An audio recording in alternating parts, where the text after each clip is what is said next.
¿Cómo están? Bueno, el día de ayer hemos hablado de todo lo que es patología mamaria benigna y bueno, pues hoy nos toca ver lo que es patología mamaria maligna o, para ponerlo en palabras más simples, el cáncer de mama. Entonces, sin más preámbulos, pues comencemos. Primero, podríamos definir al cáncer de mama como cualquier cáncer, ¿no? ¿Qué es? El cáncer no es otra cosa que un crecimiento desenfrenado, sin control, si ustedes quieren, de células. Y obviamente estas células tienen que ser malignas. Y en nuestro caso, pues será el tejido mamario, ¿no? Esa sería la definición. Seguimos avanzando en nuestras diapositivas. Eco. Y bueno, en lo que refiere al cáncer de mama, tenemos dos tipos histológicos más frecuentes. Uno es el del tipo ductal, muchos lo conocen como intraductal, que en realidad viene a ser un sinónimo porque se desarrolla dentro del ducto.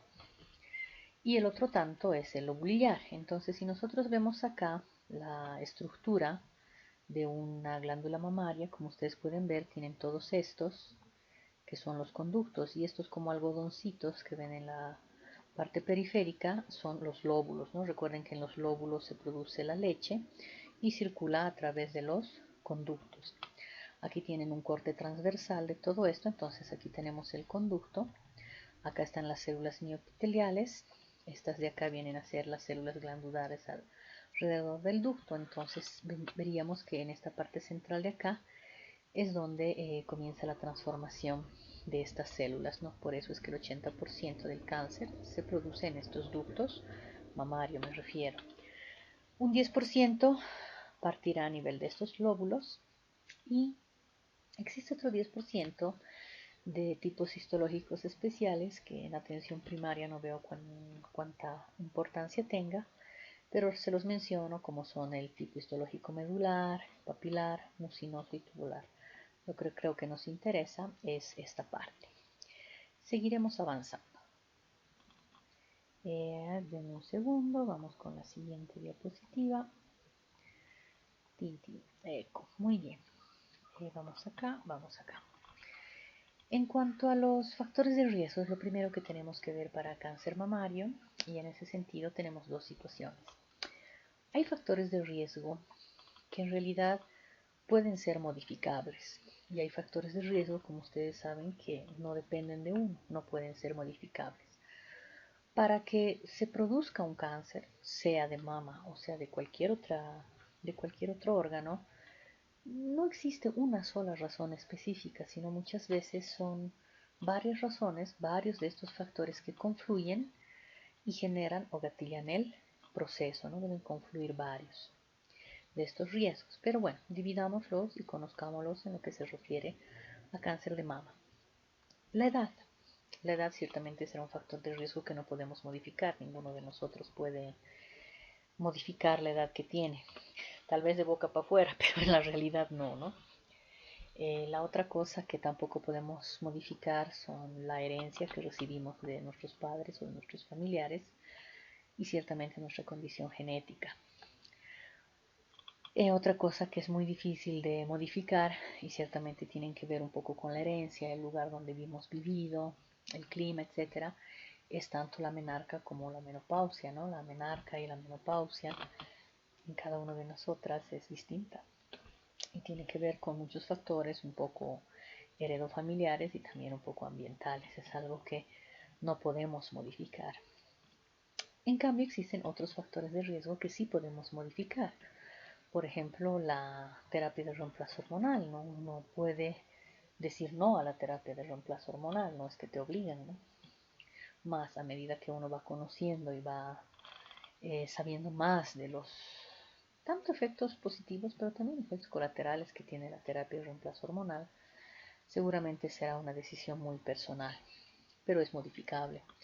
Otra cosa que se puede modificar son los estilos de vida no saludable, ¿no? Depende de uno si uno quiere hacer ingesta de bebidas alcohólicas, si quiere intoxicarse con cigarrillo que tiene más de 40 sustancias oncogénicas, El tema del peso, la obesidad, la actividad física y ese tipo de cosas también son temas que pueden modificarse. Y yo diría que también puede modificarse, depende de planificar, ¿no? El embarazo tardío es un factor de riesgo, pero cuando uno conoce más y sabe más de estos temas, pues seguramente puede hacer un mejor plan de ataque a futuro. Bien, de manera general, estos son los factores de riesgo para cáncer mamario, ¿no? Vamos a desarrollarlos uno por uno. Veamos la edad. El tema de la edad, eh, obviamente hay mayor riesgo cuanto más viejo eres, eso es lógico, y no solamente de cáncer de mama, sino de cualquier otro tipo de cáncer. Sin embargo, la asociación de estos otros factores de riesgo, como la obesidad, el embarazo tardío, uso de fertilización in vitro, uso de hormonas por mucho tiempo, por diversos factores, ¿no? Como ser el síndrome de ovario poliquístico y otros. Y ciertamente el medio ambiente, la manera en la que nos alimentamos, el exceso de consumo de alimentos derivados de soya transgénica o transgénicos, si ustedes quieren. Por eso es tan importante no a los transgénicos, ¿no? Hay que oponernos a ese tema. En fin, todo esto está cambiando. En los agricultores el uso de los herbicidas que contienen glifosato y otras sustancias oncogénicas, etcétera, está cambiando las características y la edad de presentación, no solamente del cáncer mamario, sino de otro tipo de cánceres. Hoy, como estamos hablando del cáncer mamario, diremos que normalmente su edad de debut era a los 50 años. Si ustedes ven acá, hemos colocado 50 años, ¿no? O sea, la mayor parte de los cánceres de mama avanzado se encuentran a los 50 años, pero ese tema está disminuyendo, es decir, cada vez tenemos pacientes más jóvenes que están debutando con cánceres muy agresivos y a menor edad. ¿Y cuáles son las causas? Precisamente todo lo que acabo de mencionar hace unos minutos, ¿no? Entonces, esta diapositiva que le acompaña a edad es muy interesante, la que les voy a mostrar en un segundito. Este dibujito representa, en un segundo me pondré mi eco, ya me ven. Este dibujito representa, aquí ustedes tienen el número de células, ¿no? Por ejemplo, 10 a la 2 serán 100 células, 10 a la 4 son 10.000 células, 10 a la 5, 100.000 células, 10 a la 6, 1.000.000 de células, etcétera, ¿no? Este es el número de duplicación celular y este es el tiempo. Entonces, ¿qué pasa con el cáncer de mama? Miren, si nosotros pensamos, de acá a acá hay 5 años. Si nosotros pensamos que en este sitio aparece tal vez la primera célula oncogénica neoplásica, es decir, cancerígena en la mama, prácticamente va a pasar, si ustedes se fijan, casi 5 años para que esta celulita se convierta en 2 celulitas, de 2 celulitas a 4 celulitas, de 4 a 6, etc. Y si ustedes se fijan, pasan más o menos 5 años desde que apareció la primera célula oncogénica hasta que todo este conjunto de células llega a 10 a la 5, vale decir a 100.000 células. Y cuando tenemos 100.000 células oncogénicas, el tumor, o sea, si todas las ponemos juntas, pues mide 1 milímetro, apenas. Pero miren cuánto tiempo ha transcurrido. O sea, estas células de manera silenciosa se van duplicando, duplicando, duplicando, duplicando a lo largo de este tiempo. Y miren, aquí son 10 años, ¿no? De aquí a aquí son 10 años. Para que este milímetro de células lleguen a medir 1 centímetro, más o menos van a pasar otros 3 años. O sea, si se fijan, para llegar a 1 centímetro, desde el momento que empezamos hasta el momento que llega a 1 centímetro, están pasando más o menos 8 años, ¿no? Según el número de duplicación celular. ¿A qué va el ejemplo? Va a lo siguiente, ninguno de nosotros, por muy dedo fino que tenga, va a poder detectar un tumor de un milímetro en la mama, eso es imposible. De 1 centímetro, quizás dedos muy especializados, y también dependerá mucho de esa glándula mamaria. En una glándula mamaria voluminosa ni el mejor dedo va a poder detectar 1 centímetro de tumor, ¿no? ¿Y dónde comenzamos a detectar los tumores mamarios? No solo los médicos, sino también las pacientes, porque la mayoría de las pacientes siempre está al tanto de su mama y de El resto de su anatomía siempre están tocando, revisando, precisamente porque poco a poco hay más educación en salud o para la salud, entonces hay más programas de promoción y prevención. Acá, dependiendo, como digo, del volumen mamario, las mamas menos voluminosas serán más fácilmente perceptibles los tumores. Las mamas más voluminosas, obviamente, será mucho más difícil percibir esto. Pero más o menos el punto de corte está aquí, entre los 3 y 4 centímetros, que las pacientes logran tocar el tumor, ¿no? Dicen, ajá, aquí hay una bolita. Y ese es el momento del síntoma, ¿no? ¿Cuál es el síntoma? Tengo una bolita. Entonces, ese es el momento en que ciertamente buscarán ayuda. Pero si ustedes se fijan, no es que ese tumor ha salido hace 2 días o hace una semana. Lleva aproximadamente 8 años ahí creciendo, ciertamente lentamente, hasta adquirir un tamaño que pueda ser palpable. Entonces, están debutando acá. Y la pregunta para nosotros es, si debutamos acá, estamos hablando de tumores entre 2 y 4 centímetros, generalmente estos en el mejor perfil son estadios 1 o 2. Puede ser peor. O sea, ya es un cáncer instalado, puede ser localmente instalado, pero ya lo es. La pregunta es, ¿cómo podríamos hacer nosotros para lograr detectar esto en esta ventana mucho antes? Si sabemos que ni los deditos de las pacientes ni los deditos de nuestros médicos más experimentados pueden tocar 1 milímetro, 5 milímetros o si quieren medio centímetro. ¿Cómo hacemos para agarrarlos en esta ventana? Porque si agarramos en esta ventana, estamos hablando de tumores T1, ¿no? O sea, estadios 1 máximo, alguno que otro estadio 2 y muy agresivo, pero generalmente están en T1. Entonces, ¿cómo podemos agarrarlos acá? Ahí es donde vienen las pruebas de tamizaje. Ustedes saben que cuando realizamos las mamografías, esas pequeñas microcalcificaciones son estitos. Son pequeños grupos celulares tumorales que están en este rango. Por eso es tan importante las mamografías de tamizaje, porque nos permiten detectar, por un lado, lo que nuestro dedito no puede detectar en este rango, en esta ventana. Entonces, ahí está la importancia de las pruebas de tamizaje. ¿Y a qué iba con la edad? Porque esta diapositiva se casa mucho con la edad. Porque si nosotros nos ponemos en la mente de 50 años, o sea, 50 años es aquí, o sea, están debutando obviamente con tumores palpables, grandes, pero a nosotros no nos interesa o no debería interesarnos tanto que lleguen tarde, sino nos interesa esta ventana. Y si yo sé que desde que aparece la primera celulita hasta que alcanza un tamaño más o menos detectable, por lo menos esta ventana, visible a nivel de las pruebas de tamizaje, obviamente esos 50 años hay que quitarle mínimamente 8 años, ¿no? Y lo ideal 10. Esa es la razón por qué se sugiere que las pruebas de tamizaje comiencen a los 40 años para tratar de agarrar a las pacientes en esta ventana.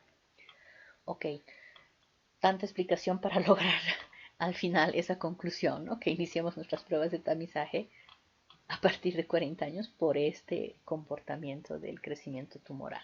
Vale, seguiremos avanzando. Los antecedentes familiares es otro factor de riesgo ciertamente no modificable, al igual que la edad. Y ciertamente si uno tiene un familiar de primero o segundo grado que ha tenido cáncer mamario, definitivamente tu riesgo de tener cáncer mamario está entre el 20 y 30%.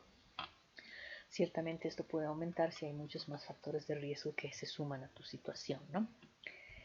Eso respecto a familiaridad. ¿Qué hay sobre los genes? Aquí tenemos que hablar de dos situaciones que son estas, las mutaciones de estos dos genes, el BRCA1 y el BRCA2.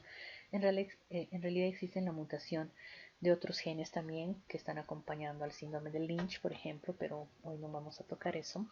Vamos a apretar un poquito con el BRCA1 y el BRCA2. Se dice que aquellas mujeres o pacientes que tienen o son portadoras de esta mutación tienen una probabilidad de 80% de en algún momento hacer cáncer de mama y también cáncer de ovario. Esto es lo que dice la literatura, pero es un poco discutible porque, como les decía hace un momento, si bien nadie va a negar el mayor riesgo, por supuesto, pero también influyen los otros factores de riesgo. Si a un estado basal como este uno le aplica un primer hijo después de los 30 años, utilización de fertilización in vitro para lograr ese hijo y demás, obviamente se va aumentando, ¿no?, factores de riesgo a un sustrato base. Entonces, esto no es una sentencia definitiva, ciertamente ayudará mucho si uno va aumentando factores de riesgo a esta base. Vale. Sigamos avanzando. Otra cosa que no se puede modificar es el inicio de la menstruación ni tampoco el final de la misma, ¿no?, conocida como menarca precoz y menopausia tardía.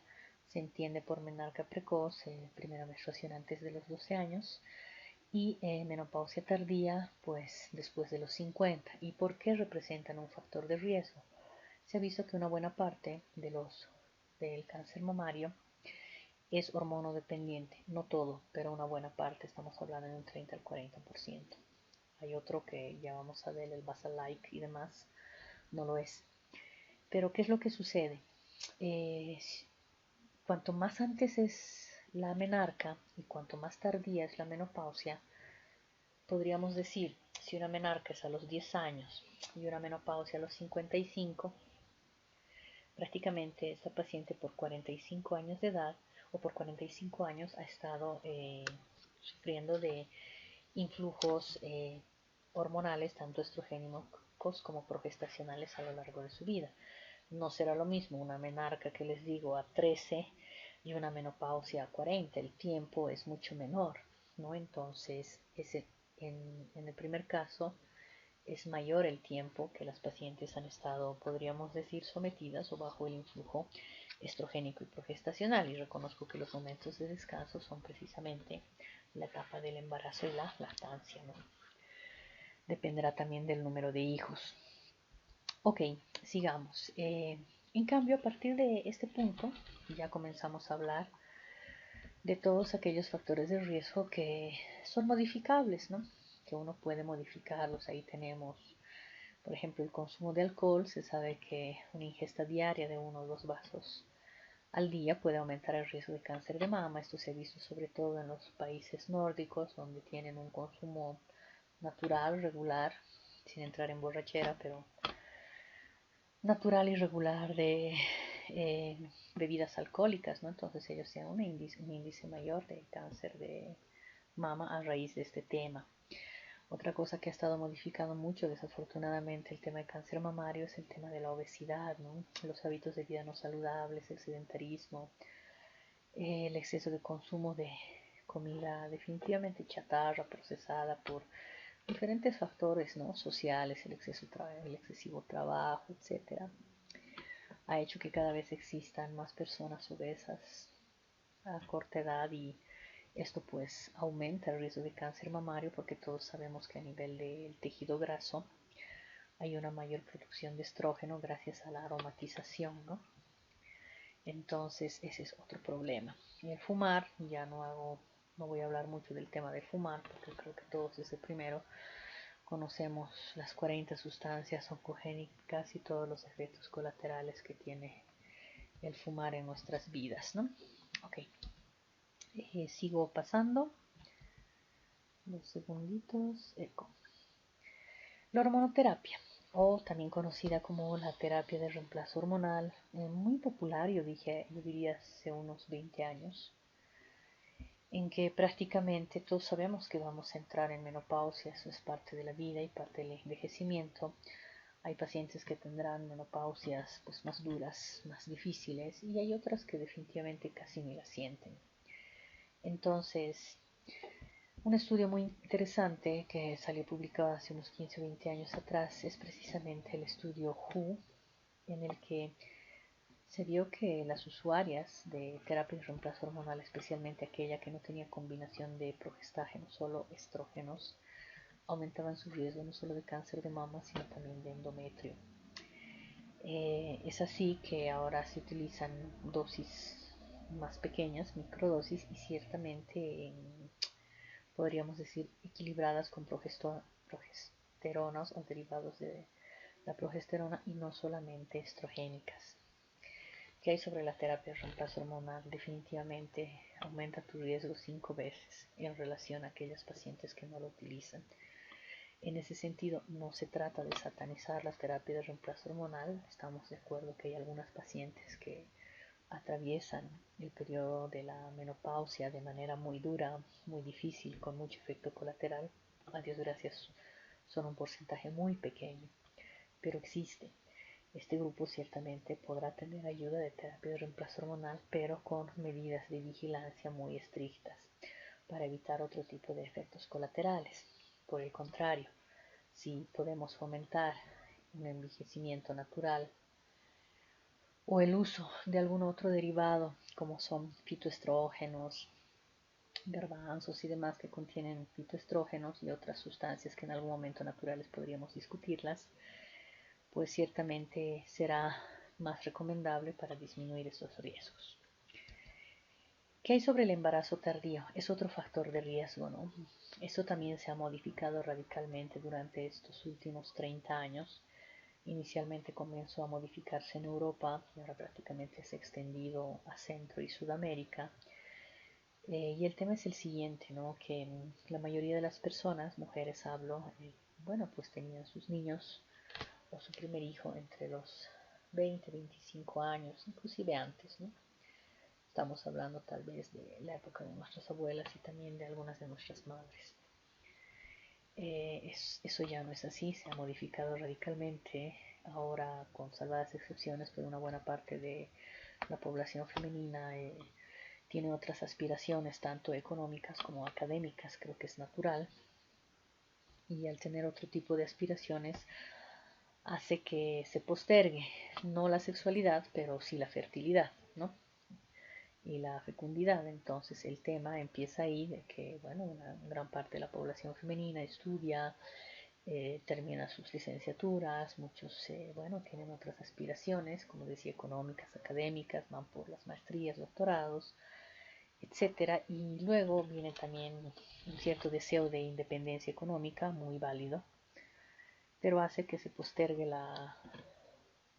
el tema de la fertilidad y la fecundidad, sobre todo, ¿no? Entonces, ¿qué sucede? Sucede que hasta obtener toda esa estabilidad económica o lo que fuese, pues pasan varios años y prácticamente se ha visto que las mujeres están decidiendo tener sus hijos más allá de los 30, 35 años, cuando han adquirido o han satisfecho estas otras necesidades justamente reivindicadas.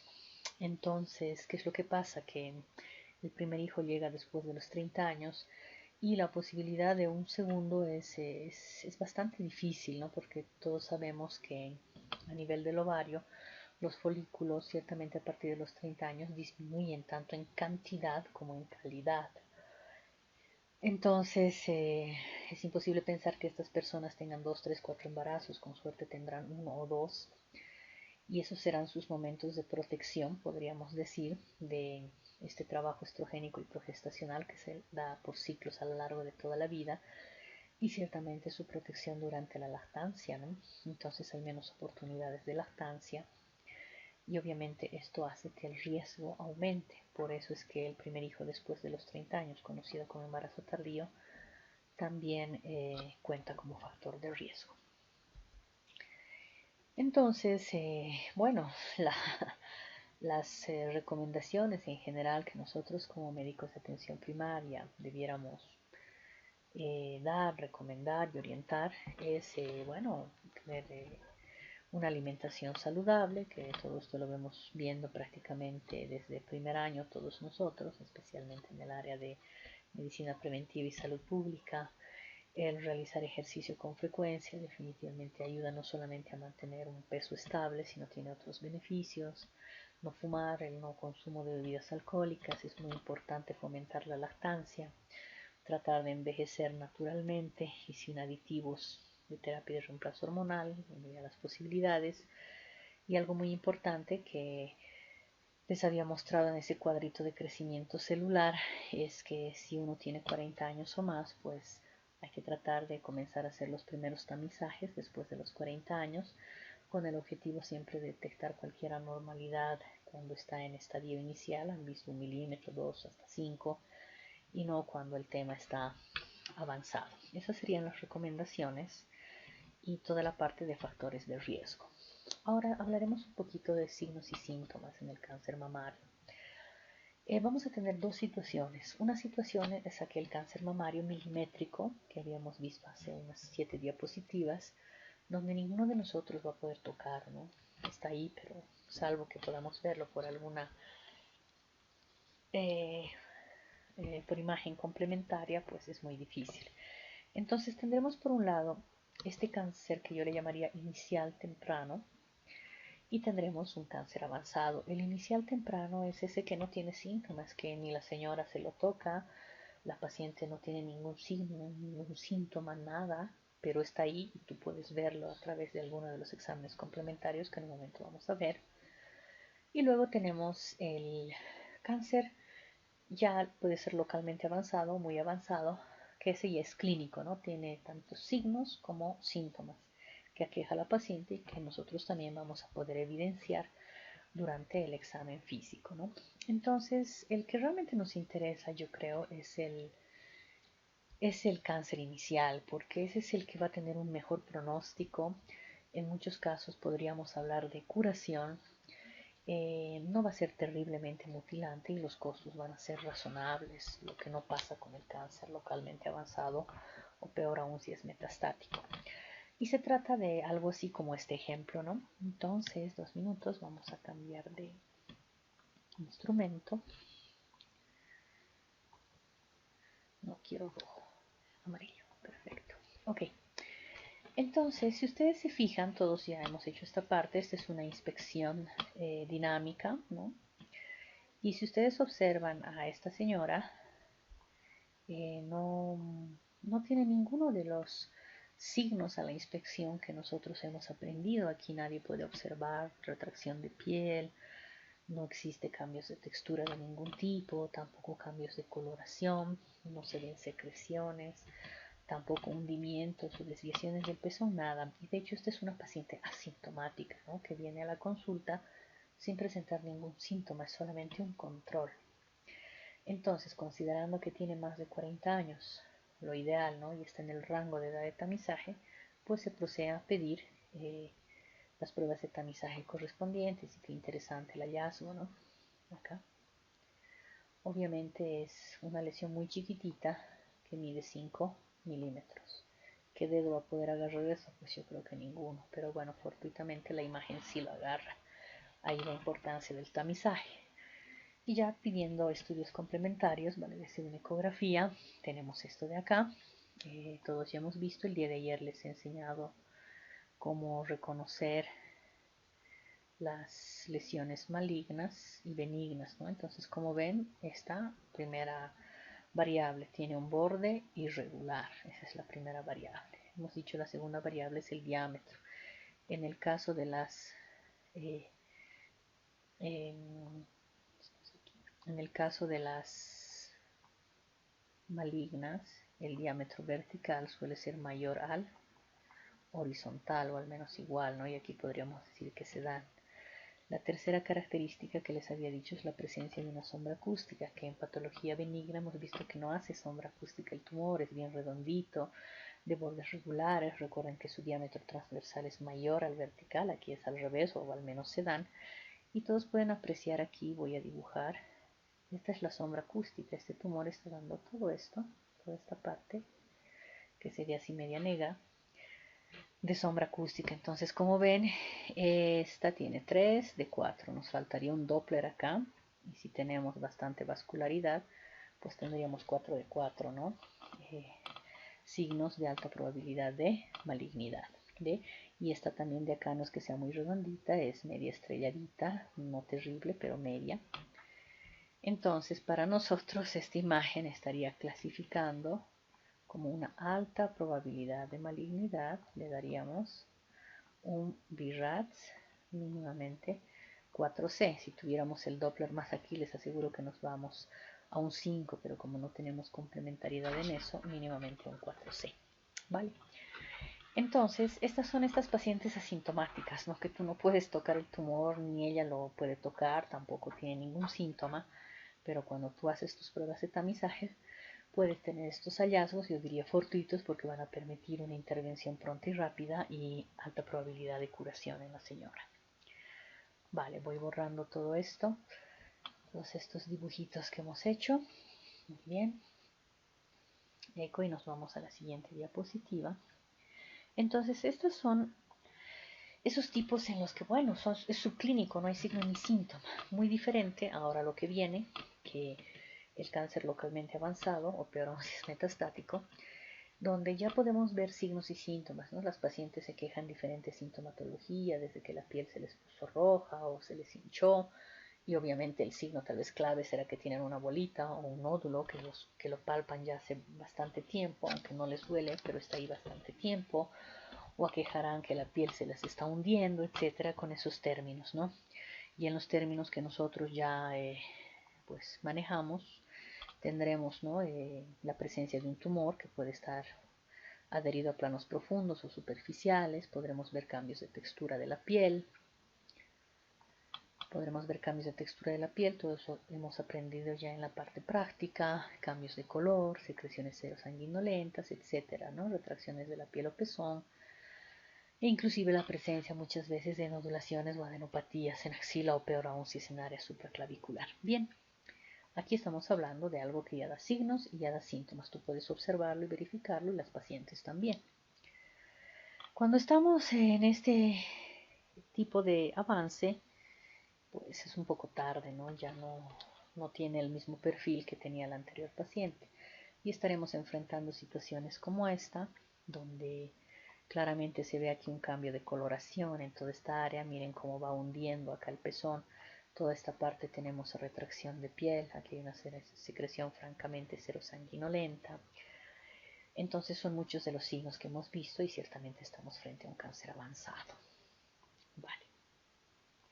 Seguimos avanzando. Acá lo mismo. Esta me gusta mucho porque podemos hacer un poco de ejercicio. Nosotros hacemos aquí una franca. Cambiaré de bolígrafo. Franca retracción del pezón, ¿no? Y de la dirección del pezón. Y si esto nosotros lo vemos ya a nivel de una mamografía, este es el lado derecho. Y recuerden, bueno, aquí está el tumor, ¿no? Es una estrellita que justamente, ahorita no el dibujo. Es una estrellita que justamente está detrás del pezón. Esta es una mamografía craneocaudal. En prácticas ya les he enseñado a reconocer el tema de craneocaudal.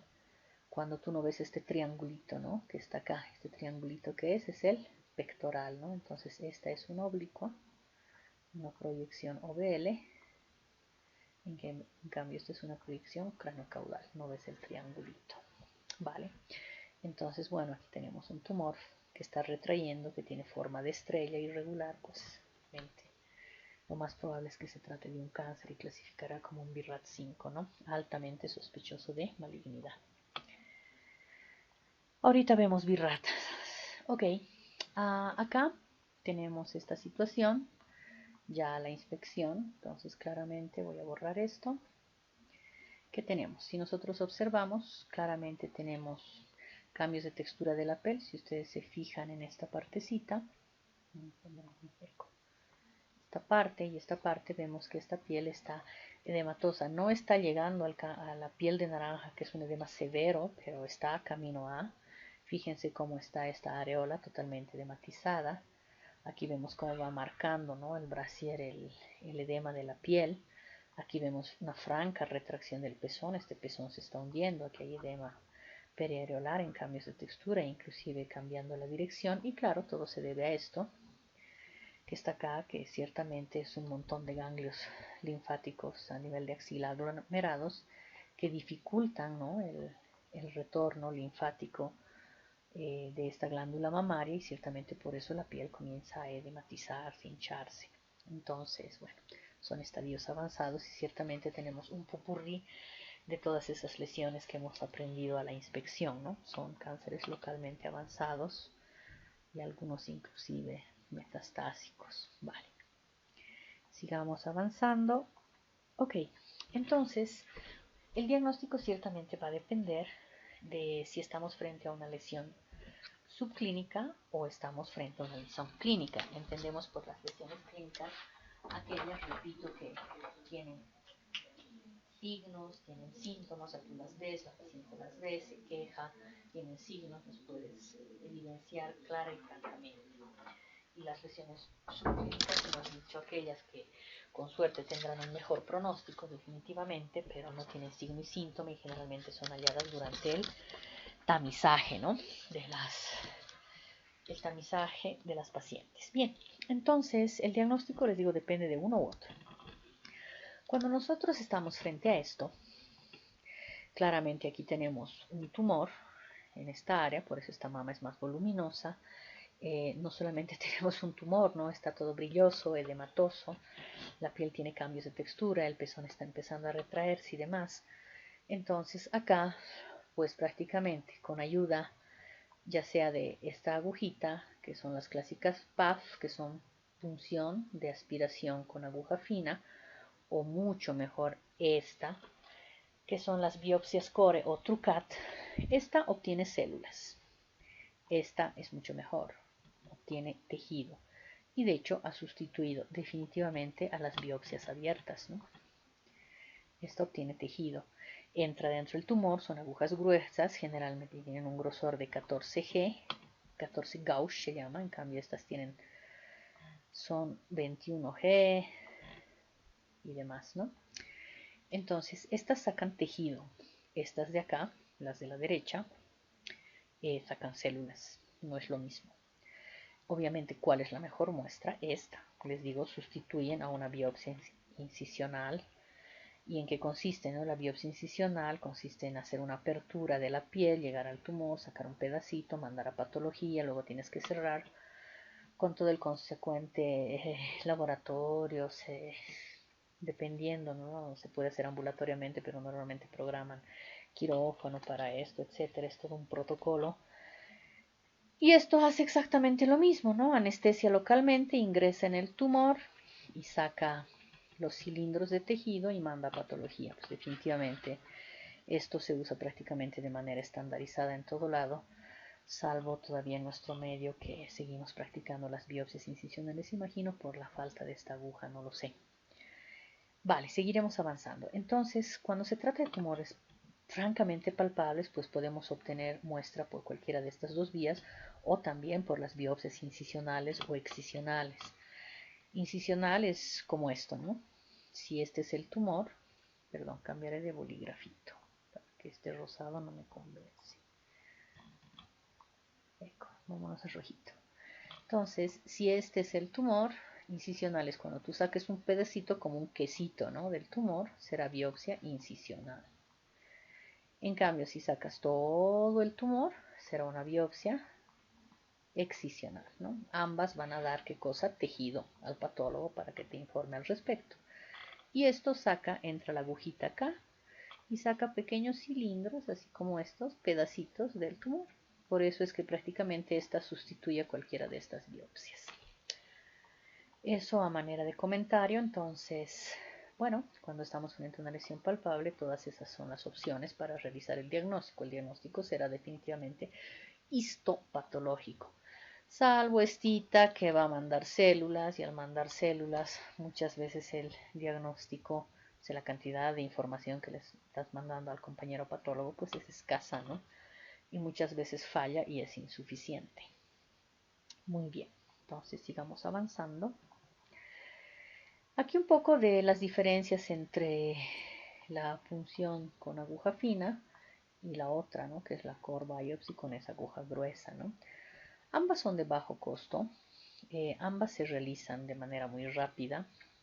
El problema con esta es que tenemos una información muy limitada, aquí solo tenemos células, a diferencia de esta que como les decía tenemos ya tejido, ¿no? Millones de células, ¿no?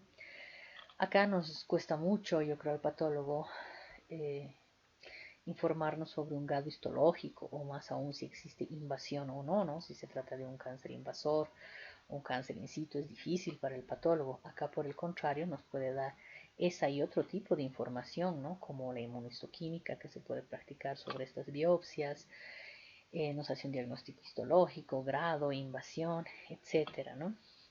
Es muy difícil diferenciar aquí, hemos dicho que hay dos tipos histológicos más frecuentes, pero también otras variedades, de si estamos frente a un lobulillar, o un intraductal. Aquí es muy difícil practicarle la inmunohistoquímica y su sensibilidad y especificidad no se igualan a la del core biopsy, ¿no? Entonces, definitivamente esta es la ideal para llegar a un diagnóstico. Ok, voy borrando todo eso, eso solamente para darnos una idea de por qué es mejor una y no la otra. Sigamos avanzando. Ok, y hay otro tipo de biopsia que se llama una biopsia incisional por marcaje. ¿En qué consiste? Si ustedes se fijan, en este sitio me pondré, uy, perdón, se me fue. 2 segunditos, volvemos al anterior, eco.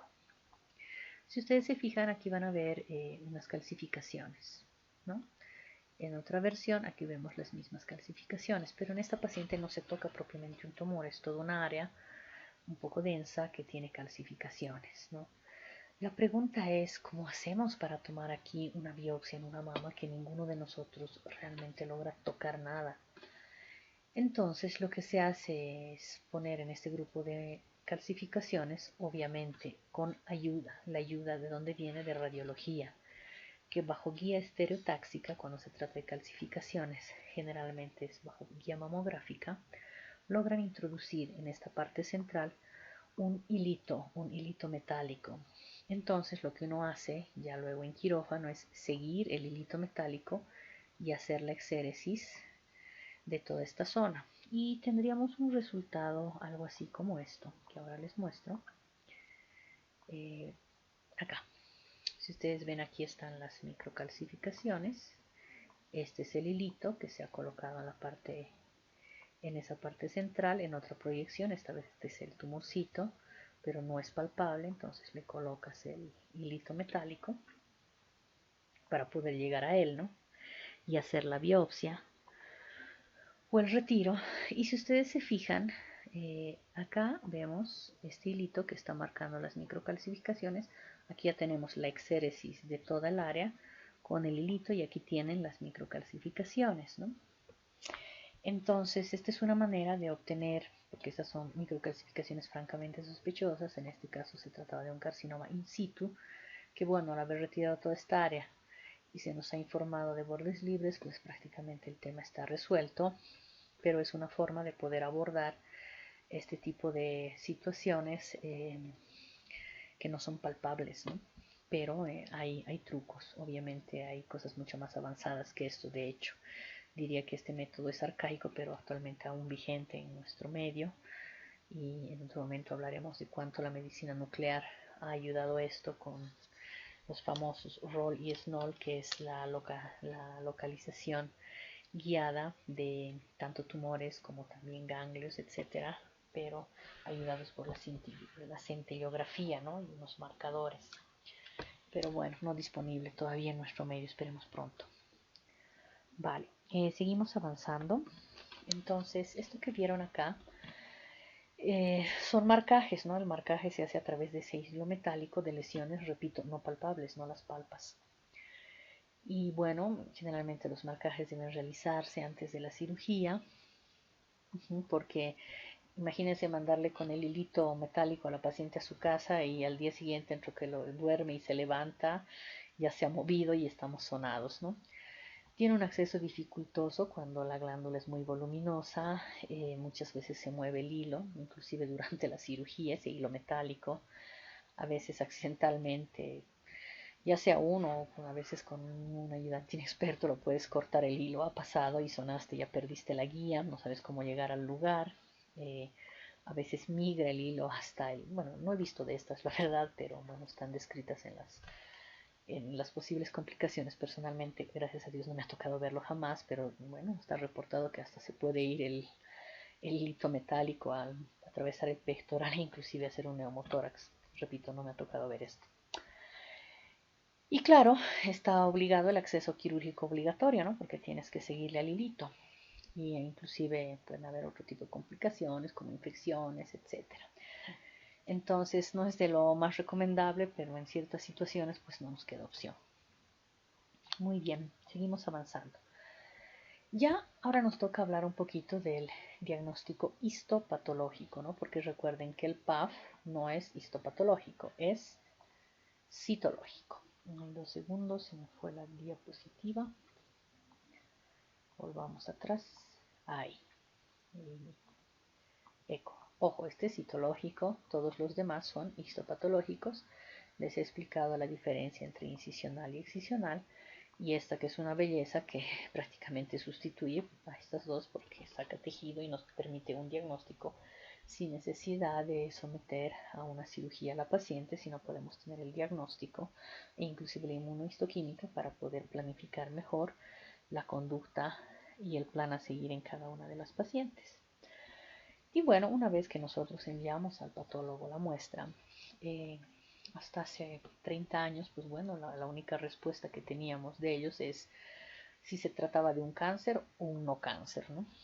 Entonces, en estos momentos prácticamente ya la idea de que es un cáncer la tenemos por vía radiológica, ¿no? Con un BIRATS 4C o un BIRATS 5, alta sospecha de malignidad, más asociado a clínica, factores de riesgo y demás, pues uno ya podría directamente sospechar el diagnóstico y el patólogo solamente nos confirma ello, diciéndonos si se trata o no de células cancerígenas.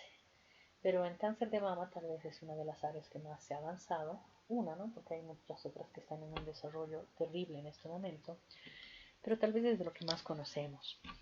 Y en ese momento, para hacer el tratamiento del cáncer mamario, no basta conocer si es cáncer o no, necesitamos también conocer lo que podríamos llamar las características biológicas propias del tumor, que vienen a ser estos parámetros, para que se pueda entender de manera didáctica, porque la idea es poder explicar en palabras sencillas, especialmente al pregrado, en qué consisten las características biológicas del tumor. Bueno, yo lo comparo con las personas. Ustedes saben que hay personas de todo tipo, hay personas muy tranquilas, muy bonachonas, ¿no? Que a veces si tú estás caminando en la calle las golpeas, obviamente sin querer, tú te disculpas, lo siento, ¿no? Y te sonríe y te dice no pasa nada y normal, ¿no? Un bonachón, tranquilo, ningún agresivo.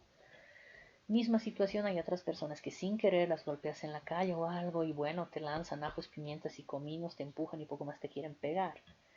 Un carácter ciertamente terriblemente agresivo, inestable y inmaduro.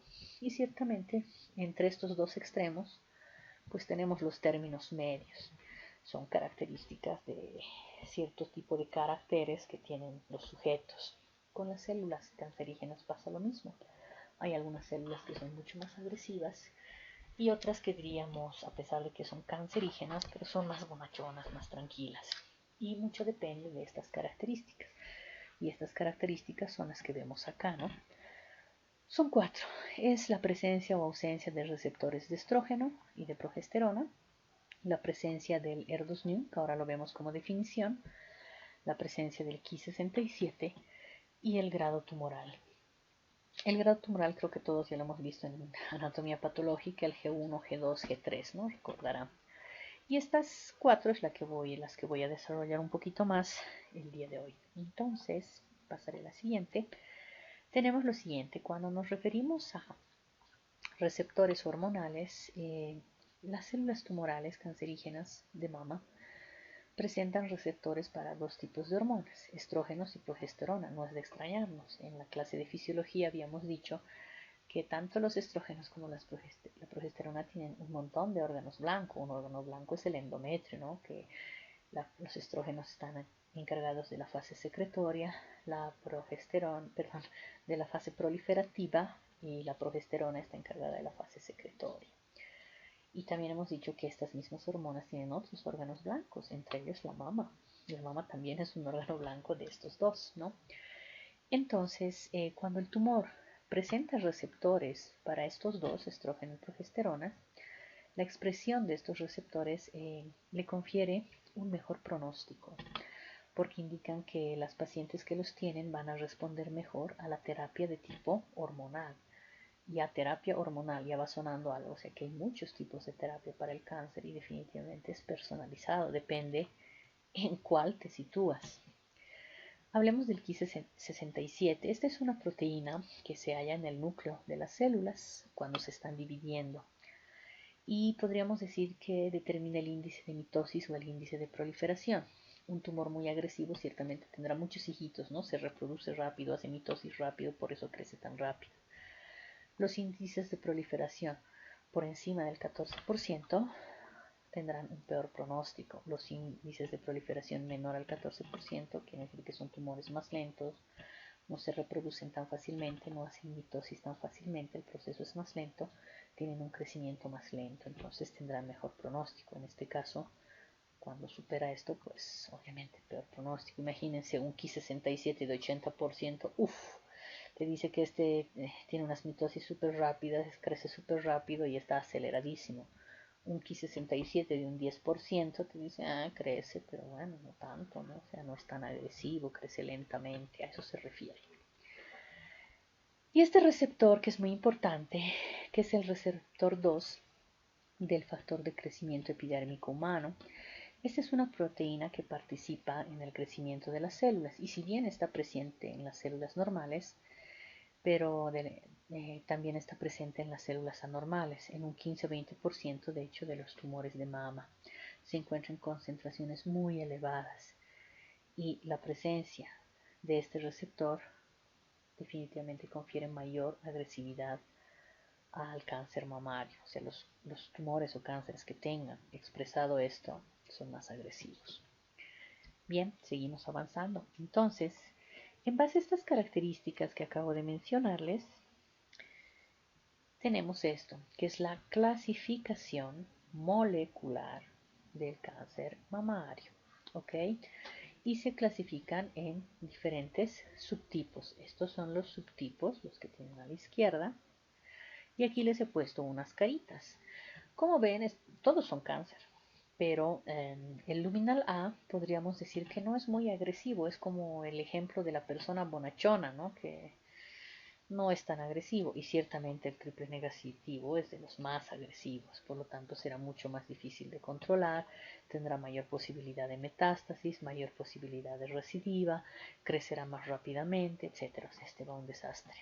Estos de acá no son tan agresivos. Entonces, en base a las anteriores características, se clasifican en los tipos luminal, que son el luminal A y el luminal B, ¿no? El luminal A tiene receptores de estrógeno positivo, tiene receptores de progesterona positivos, pero tienen que ser mínimamente 20 o más, o sea, 20, 21, 22, 23, 100. Miren esto interesante, el Ki67, lo que hablábamos del índice mitótico hace un momento, tiene que ser menor al 14%, vale decir 13, 12, 11, 10, 9, o sea, ¿qué quiere decir? Que es un tumor que no tiene muchas mitosis, se reproduce lentamente y algo muy importante, no tener la expresión del ER2, tiene que ser negativo. El que cumple estas características será un luminal A. Vayamos al último, triple negativo, el más agresivo. Este no refleja receptores de estrógeno, no tiene receptores de progesterona. Habíamos dicho que la presencia de estos dos le da un cierto carácter de mejor pronóstico, entonces al no tenerlos, pues este tiene un peor pronóstico. El Ki67 generalmente es alto y no tiene la expresión del ER2. Por lo tanto, y uno dirá, ¿por qué es tan agresivo este? Porque realmente no tienes con qué tratarlo, no puedes usar hormonoterapia, no puedes usar anticuerpos monoclonales, prácticamente te tienes que basar solo en la quimioterapia y los resultados no es que sean muy alentadores. Sin descontar que también el área de antineoplásicos ha mejorado mucho durante estos años para aquel que puede pagarlos. Bien, volvamos al tema. Hemos visto el menos agresivo y el más agresivo y ahora vamos a ver los purris del medio, ¿no? El luminal B, si bien estos dos son iguales, pero difieren en que uno es ER negativo y el otro es ER positivo y ciertamente varía en estas partes. Aquí tiene receptores de estrógeno, también tiene el luminal B negativo, tiene receptores de progesterona, pero miren, tiene menos de 20, o sea 19, 18, 17, lo que ustedes quieran. Su índice mitótico ya no es bajo, es alto, vale decir mayor o igual a 14, o sea, aquí va 14, 15, 16, 17, 20, 80, 100, pero sigue manteniendo este factor negativo. El luminal B ER positivo, lo que le confiere esta característica de mayor agresividad que el B negativo es definitivamente la presencia del ER. Este no lo tiene, este sí. Luego tenemos el ER2 no luminal, es decir, que podríamos llamarlo el ER puro, porque no tiene receptores de estrógeno, no tiene receptores de progesterona, suele ser alto porque son más agresivos, el Ki, pero lo importante es que este expresa el ER2, lo que no pasa con este. Y este era tan agresivo como este otro, solo que con el uso de estas nuevas drogas como son los anticuerpos monoclonales, me refiero al trastuzumab, al pertuzumab, ahora tenemos una opción para poder contener este factor de crecimiento epitelial. Entonces, por eso es que podríamos decir que al inicio darse con este hasta hace unos 10 años, pues ahora sigue siendo agresivo, pero al menos podemos controlarlo con esto. Entonces, esta es la clasificación que es muy importante conocer porque en base a esto uno armará el tratamiento más adecuado para cada paciente. Es decir, ya no basta que te digan cáncer. Sí, cáncer, pero ¿cuál? ¿Es luminal A? ¿Es un basal-like o triple negativo? ¿Es un luminal B? ¿Y cómo es ER positivo, ER negativo? ¿O es un ER puro? ¿Cuál? De acuerdo a esto, recibirá un tratamiento. Por ejemplo, solamente para ponerlo hacia grandes rasgos, este obligadamente tendrá que recibir anticuerpos monoclonales si no se va al bombo. Este también. Acá podrá, inclusive en algunos casos, no todos, pero hay algunos casos que no requerirán quimioterapia. En realidad ellos habrá que manejarles con hormonoterapia, llámese tamoxifeno, anastrozol, etc. Obviamente dependiendo del estadio. Entonces va variando mucho el tratamiento. Acá no nos queda otra que la quimioterapia porque no hay más opciones, porque hormonoterapia no aplica, anticuerpos monoclonales no aplica. Entonces, cada caso será personalizado, por eso es tan importante conocer esto. En base a esto es que se arma el tratamiento y no solamente a saber si es cáncer o no cáncer. Seguimos avanzando y acá tenemos la estadificación TNM para cáncer de mama. Me pondré este lapicito esta vez. Entonces, bueno, esta parte hace referencia al tamaño tumoral. Esta parte hace referencia a los linfonodos. Les pido por favor que hagan una revisión exhaustiva de esto. Les estoy dejando documentación adjunta a este vídeo para que ustedes descarguen. La intención no es que se la aprendan de memoria, creo que no aplica. La intención es que la descarguen, la impriman y la tengan al momento de su ejercicio profesional en el internado, pero sobre todo con médicos de atención primaria, debajo de su escritorio. ¿Por qué? Porque cuando estás enfrentando estas cosas tienes que estadificar, entonces te fijas tu tablita y ves a qué corresponde. Ahora vamos a hacer un ejercicio. Entonces, y aquí habla el tema de las metástasis.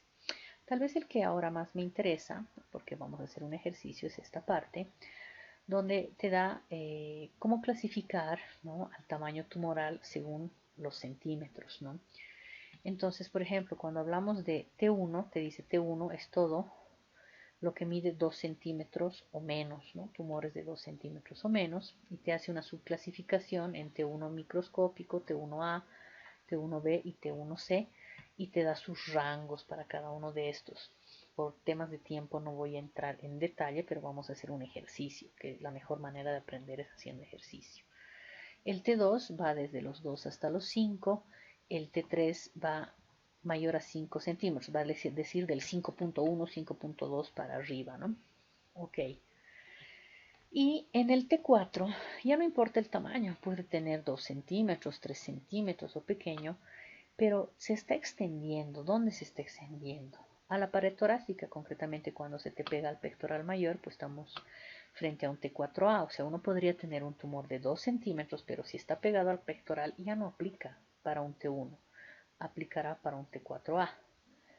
T4B es cuando te está produciendo heridas, soluciones de continuidad o lo que fuese a nivel de la mama, o sea, de la piel de la mama, o inclusive te produce edema. El T4C es una combinación de estos dos y el T4D es una situación muy especial que ahora la vamos a ver, que se trata de definitivamente un cáncer mamario. O sea, uno podría tener un tumor de 3 centímetros que clásicamente quisiera clasificarlo acá, pero si tiene estas características de edema de piel, piel de naranja, etcétera, no, ya no clasifica, clasifica en un T4D, ¿ok? Entonces, esto, como les digo, no necesito que lo aprendan de memoria, pero necesitamos saber aplicarlo. Por lo tanto, vamos a hacer un ejercicio ahora y por favor les pido que tengan a mano toda la documentación que les he preparado adjunta para el día del examen a su lado, porque ustedes pueden revisar y me dirán a qué corresponde cada uno de los ejercicios si es que las preguntas que vamos a enviar por sorteo entran al examen. Bien, seguiremos avanzando. Les decía, vamos a hacer un ejercicio. Entonces, aquí tenemos el ejercicio. Vamos a clasificar a esta señora a ver en cuál de estos T aplica. Entonces, vamos a definir algo, ¿no? El cáncer inflamatorio de mama es un tumor que se ha diseminado hasta la piel de la mama, por lo tanto esta aparece como lo que ven aquí, ¿no? Enrojecida, esta mama está roja, está hinchada, está caliente. ¿Y esto por qué? Porque las células tumorales bloquean, recuerden que aquí hay 2 segundos, me voy a poner otro colorcito, es amarillo. Recuerden que aquí hay drenaje linfático, ¿no? Entonces, ¿qué pasa? Cuando aquí hay una obstrucción, porque el tumor está obstruyendo toda esta parte, este drenaje de estos vasos linfáticos de la piel ya no pueden pasar y retornar y comienza a edematizarse, ¿no? Toda la glándula mamaria y comienzan a aparecerle estos pequeños hoyitos que ven ahí en todo lado, que se conoce como piel de naranja. Miren cómo se está retrayendo este pezón y demás, ¿no? Entonces, esto es un carcinoma inflamatorio. Por lo tanto, como tenemos esta piel hinchada y edematizada y todo eso, ¿a qué T corresponde esto? Esto corresponde a un T4D, por si acaso veamos. Para eso hay que tener nuestra tablita, entonces ustedes tienen que tener su tablita para el día del examen, perdón. No, no veo nada. 2 segundos. Tan eco, no. Aquí está, ¿no? Estito corresponde a esto. Estamos frente a un T4D. Esta paciente que acabamos de ver. Entonces, para eso sirve la tabla, para que nosotros podamos clasificar en el TNM. Ok, esta es un complemento al TNM, que esta vez es la clasificación clínica del cáncer mamario, donde todas esas características del T, de los ganglios N y M, se clasifican en estadios. ¿Ok? Entonces tenemos desde el estadio 0, 2 segundos, eco, desde el estadio 0 hasta el estadio 4. El estadio 4 sobre todo hace referencia, lo van a leer con calma, cuando tenemos metástasis a distancia, sea cerebro, hígado, pulmón, hueso. El estadio 1 por lo general se trata de tumores relativamente iniciales, que miden por lo general 2 centímetros o menos y tiene otro tipo de características que van a leer acá, y así sucesivamente van subiendo. Vamos a hacer un ejercicio, no se preocupen. Entonces les he dejado eso también, no para hacer que se lo aprendan de memoria, sino para que lo tengan a mano impreso, porque en base a esto vamos a hacer el ejemplo. Entonces lo mejor es ir al ejemplo. Aquí ya yo voy, en un segundo, a cambiar volvemos a la siguiente, a la misma paciente de hace rato. Bueno, hace rato ya habíamos dicho que aquí en T esto corresponde a un T4D, pero aparte veremos qué otras características tiene esta señora. Entonces te dice, aparte de la descripción de los hallazgos, que ya quedamos claro que es un T4D, se verifica la presencia de una adenopatía supraclavicular izquierda, acá, ahí arriba, ¿no? Bueno, es más arriba, se sale de la foto, cuya punción y citología reportan positivas para cáncer mamario. En otras palabras, ella ya tiene células tumorales de mama a nivel de los ganglios supraclaviculares izquierdos del mismo lado. Por lo tanto, ¿a qué estadio corresponderá esta paciente dentro de la estadificación clínica? Entonces tenemos que mirar, nos vamos a nuestro dibujito de hace rato y esta paciente entra aquí. Yo ya lo sé de memoria porque bueno, trabajo casi diario en esto, pero ustedes lo que tienen que hacer es revisar esto y dice, mira, ya no importa el tamaño tumoral.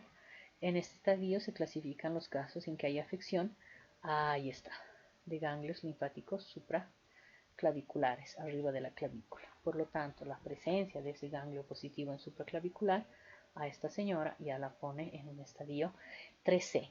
Y se imaginan si durante los estudios de extensión de enfermedad, vale decir, tenemos que buscar en estos estadios avanzados si existen metástasis. Los estudios clásicos de extensión de enfermedad comienzo a nominar la placa de tórax, porque es donde normalmente metastizan, ¿no? Entonces la placa de tórax, por eso aquí te dice revisa el pulmón, la centellografía ósea o gamografía ósea, revisa los huesitos, la ecografía de rastreo abdominal con énfasis en hígado, revisa el hígadito y para esto cuando hay platita pues hacemos una TAC, pero no siempre hay platita. Entonces mínimamente estos. Si esta paciente, aparte de que no es el caso, pero si en los estudios de extensión de enfermedad tú tuvieras que esta paciente además tiene una metástasis a hueso, deja de ser un estadio 3C y se convierte en un 4 por la presencia de esta metástasis. Para eso te sirve esta tablita de estadificación clínica. Entonces repito, por creo tercera vez, no requiero que la sepan de memoria, creo que no aplica, pero sí quiero que la impriman y la tengan al lado en su mesa, porque a mí lo que me interesa es con la información que te damos, tú puedas verificar e identificar a qué estadio pertenece cada paciente. A eso va. Muy bien. Entonces borramos todos estos dibujitos. Tan, tan, tan, tan, tan. Y nos vamos al último. Sí, yo sé que cáncer mamario es un mundo. Créanme que no sé cómo he hecho para hacer un resumen del resumen del resumen. Entonces, ya sabemos que esta paciente por el momento es un estadio. Aquí te pregunta, ¿no? ¿A qué estadio clínico? Ya no te está preguntando TNM, te está preguntando con ese TNM a qué estadio clínico pertenece. Pues con los datos hasta el momento ofertados, esto pertenece a un 3C. Y finalmente, les sigo comentando de esta paciente porque siempre vemos casos clínicos de la vida real.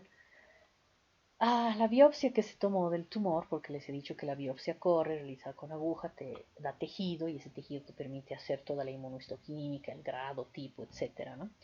Estos son los resultados. Y ahora la pregunta para ustedes es, ¿a qué tipo de clasificación corresponde? Entonces veremos esta paciente a qué tipo de clasificación corresponde. Veremos, tiene receptores de estrógeno presentes. Entonces nos vamos acá, positivo. Puede estar en cualquiera de estas tres. Receptores de progesterona débilmente presentes, apenas 10%. Entonces tendría que ser, aquí es mayor al 20%, aquí es menor al 20%. Posiblemente acá, también podría ser acá, porque aquí ya no interesa. Te dice un Ki67 del 30%. Aquí es menor a 14, aquí es mayor a 14. También podría caer aquí o acá. ER2 negativo. Entonces aquí. Conclusión. ¿Qué tipo de tumor molecular tiene la señora? Pues en el caso de ella estamos frente a un luminal B negativo. Además sabemos que se trata de un estadio clínico 3C, que ya lo habíamos visto hace rato, ¿no? Y esto nos hace ver, imagínense que si tiene inclusive aquí una metástasis aquí en área supraclavicular, esta piel ya no es operable y ese estadio tampoco. Entonces, ¿por qué es importante toda esta información? Porque ahora se va a construir un tratamiento personalizado y especializado para esta paciente, porque no hay recetas generales, las recetas son individuales para cada paciente, es un caso distinto. En el caso de esta señora, concretamente la voy a discutir a ella, no porque les vaya a preguntar esto, sino para que entiendan la importancia de todos estos factores que hemos visto para clasificar. Entonces, ¿qué tenemos? Esta vez me cambiaré a un azulito. Lápiz azul. Quiero un lápiz azul. Los segundos, aquí tengo que ir sufriendo porque estoy ciega. Eco. Azul, perfecto. Entonces, yo creo que nos hemos explayado explicando un poco esto de la clasificación molecular, la estadificación, el TNM y demás, para que ustedes entiendan que en estos tiempos ya no basta saber si es cáncer o no cáncer. Les decía, prácticamente la sospecha ya la tienes con el BRAF. Si te sale un BRAF 5, hay alta sospecha de malignidad, o un 4C, Lo que hay que identificar es qué tipo molecular tiene, a qué estadio pertenece, clínico, y también para hacer el estadio clínico necesitarás tu TNM, ¿no? Y ver dónde la vas a clasificar. Entonces, ¿por qué?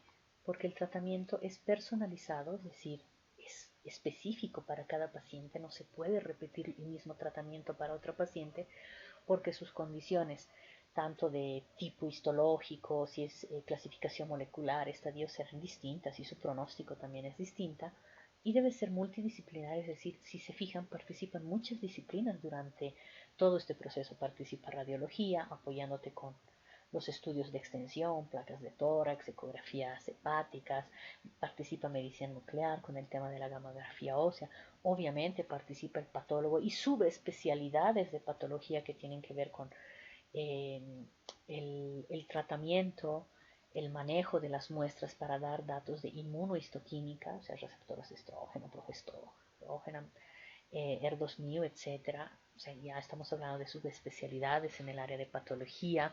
Participará, por supuesto, indudablemente, el equipo oncológico general, que está compuesto obviamente por el área quirúrgica, que son gineco-oncólogos o cirujanos oncólogos en el pasado, cuando no estaba especializado y veían todos. Los colegas de oncología clínica que están encargados de la modulación de la quimioterapia, la hormonoterapia y las terapias target o terapias biológicas, nuestros colegas de radiooncología para la parte de radioterapia, es un montón de gente que participa, por eso se llama multidisciplinario. En el caso de esta paciente comprenderán que aquí prácticamente cirugía ya no aplica porque es un estadio 3C, tiene lesiones inclusive en el área supraclavicular, toda esa piel está edematizada prácticamente. El entrar a cirugía, por más que hagamos ahí una mutilación alucinante, va a terminar en un cráter terrible que costaría mucho que cierre y se seguirían perdiendo días. Mientras tanto, todas estas células que ya han salido de la mama podrían terminar haciendo que crezcan las metástasis en otro sitio. Entonces, definitivamente esta paciente, su primera línea será seguramente la quimioterapia hasta que reduzcan a tamaños razonables todos esos tumores que tiene ahí. Después de ello se considerará ya la parte quirúrgica porque habrá mejorado la mama, habrá mejorado el edema, habrán disminuido todos estos tumores, ya se podrá tener un mejor terreno para aplicar la parte quirúrgica. Después de que se haga esta parte, ciertamente vendrá la parte de radioterapia, porque hay áreas donde la cirugía no va a poder llegar con buen resultado y donde va a llegar muy bien la quimioterapia y radioterapia. Y en el caso de terapias target, ya hemos dicho en esta paciente, pensar en trastuzumab o anticuerpos monoclonales no aplica. ¿A qué va todo este ejemplo? No es que se les va a preguntar eso, a que entiendan que el tema es personalizado y multidisciplinario. Todo lo que se arma para ella es muy distinto a lo que se armará para otra. Bien, eso solamente a manera de ejemplo. Este tema es muy apasionante y tiene muchas cosas y es tan difícil darlo en el periodo de una hora, pero bueno, es tratar de poder transmitirles algunos conocimientos básicos. Y bueno, ya entrando a atención primaria en salud, lo que no debemos olvidar es, por favor, el tema del tamizaje es fundamental. La mamografía bilateral como método de tamizaje o screening a partir de los 40 años, y ya se les ha explicado por qué. Las proyecciones de tamizaje son dos, la craneocaudal y la oblicua, en un momento las vemos. Debemos enseñar a toda mujer de cualquier edad a realizarse la autopalpación y ciertamente en aquellas pacientes en las que se identifiquen varios factores del riesgo, heredofamiliares, madre, padre, tía, obviamente habrá que realizar la mamografía con técnicas especiales. Repito que se van a necesitar técnicas especiales, para lo cual radiología oncológica va a apoyar muchísimo. Los tamizajes serán un poquito antes. Y ciertamente promover los hábitos de vida saludables, ¿no? Entonces, ahora sí me interesa revisar el tema de las mamografías. Esta es una oblicua, ¿no? ¿Por qué es una oblicua? Porque si ustedes se fijan en esta partecita, está donde estoy dibujando con azul. Este es el pectoral mayor o su borde externo. Entonces, si ustedes hacen una dirección en esto, está oblicuo. ¿Y cómo reconoces tú una mamografía en la proyección oblicua? Por este triángulo? ¡Ay, Dios mío, qué mal dibujo! Aquí hay un triángulo, si se fijan, este es el pectoral mayor. Entonces, cuando tú ves el pectoral mayor, ese triángulo ahí arriba, dices, ah, esta es una proyección oblicua. Pasamos a la siguiente. 2 segundos. Aquí. Si se fijan, vean cómo está colocada las dos barras del mamógrafo. Esto ya no está oblicuo, está, podríamos decir, transverso. Entonces va a apretar de arriba hacia abajo o de la parte craneal a la caudal. Por eso se llama cráneo caudal. Y la imagen es esta. Voy a borrar esto. Uy, qué quedó. Ok, a ustedes si se fijan en esta parte, pues ya no hay ningún triángulo, ¿no? Acá solamente se ven las glándulas y en la presencia del triángulo. Ahí es cuando estamos frente a las cranocaudales. Y esas son las dos proyecciones de tamizaje para el cáncer mamario. Proyecciones de tamizaje. Y finalmente, hacer un repaso al BIRAT. El BIRAT es un sistema de reporte y de información de la imagen mamaria, ¿no? Breast Imaging Report and Data System. Y bueno, va desde el BIRAT 0 hasta el BIRAT 6. El 4 tiene 3 subacápites que son A, B, C, que enseguida lo vemos. Y de esta manera los radiooncólogos, los colegas de radiología dedicados a la imagen mamaria, nos van a reportar pues los resultados. BIRAS 1 es cuando el reporte es negativo. ¿Qué significa? Es decir, que no encuentran ningún tipo de anormalidad. Eso significa. BIRAS 2 es cuando existe una anormalidad, que puede ser un quiste, un fibroadenoma, condición fibroquística, ectasia ductal. Existe una anormalidad, pero esa anormalidad pues tiene características de benignidad cualquiera que fuese. BIRAS 3 ya no te la dan benigna, te la dan probablemente benigna. ¿Qué quiere decir eso? Que la mayoría de las características de esta lesión que están reportando son benignas, pero tal vez tenga alguna cosita que no entra dentro de esos parámetros que les he comentado de benignidad, por ejemplo, cuando veíamos en la ecografía, ¿no? Entonces ahí es donde no las dan probablemente benigna.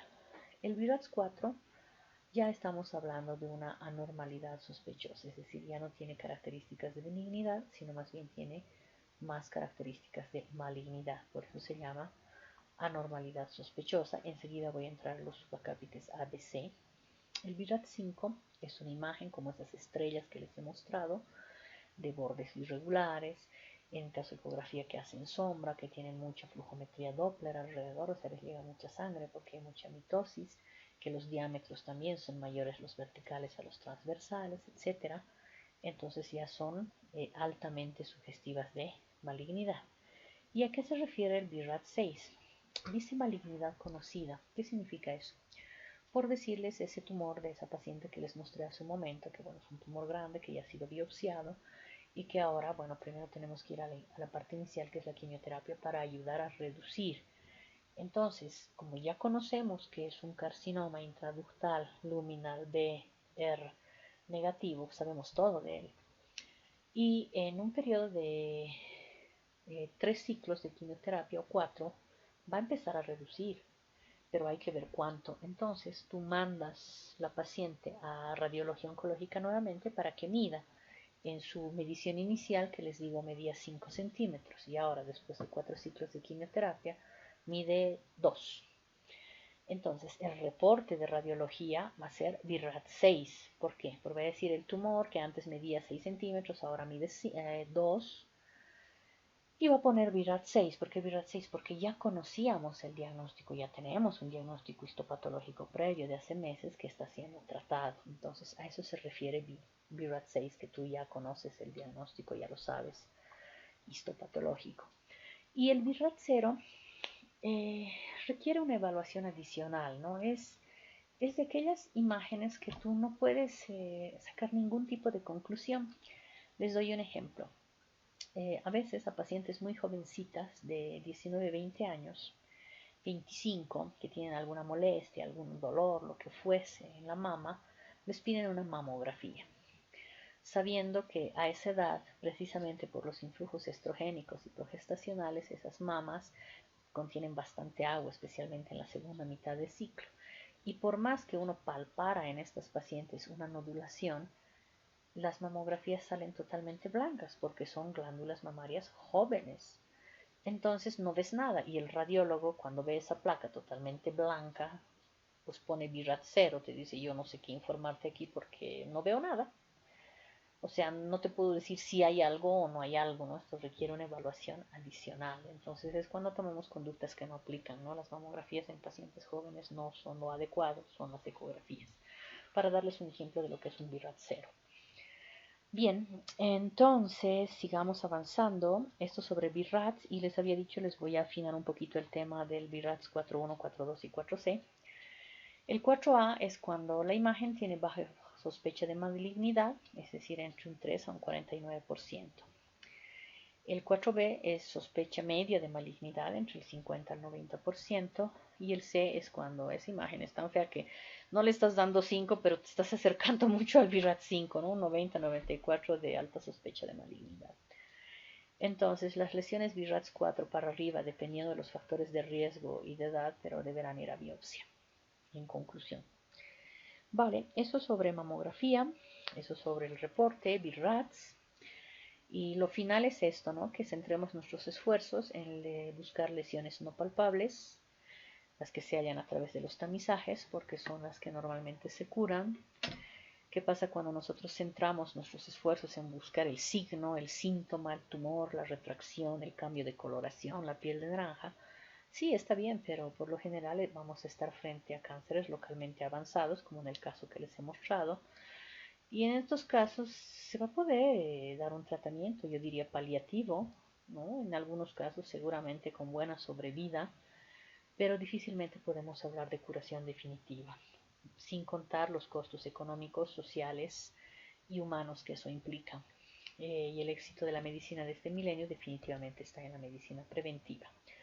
Con eso habríamos hecho un resumen rápido de cáncer mamario. Por favor, les insto subrayado a revisar con atención subrayado las versiones vigentes que les he dejado adjunto a este video sobre la estadificación de cáncer mamario, por un lado basado en el TDM, les he dejado también la estadificación clínica y la clasificación molecular. Les pido por favor que las impriman, porque eso les va a servir también para tener en sus cuadernitos, para su internado y también debajo de su escritorio, para rápidamente clasificar a las pacientes en el lugar que pertenecen, como yo lo he hecho con el ejercicio en el día de hoy. Entonces, eso es todo por ahora. Y nada, nos estaremos viendo cualquiera de estos días, Dios mediante.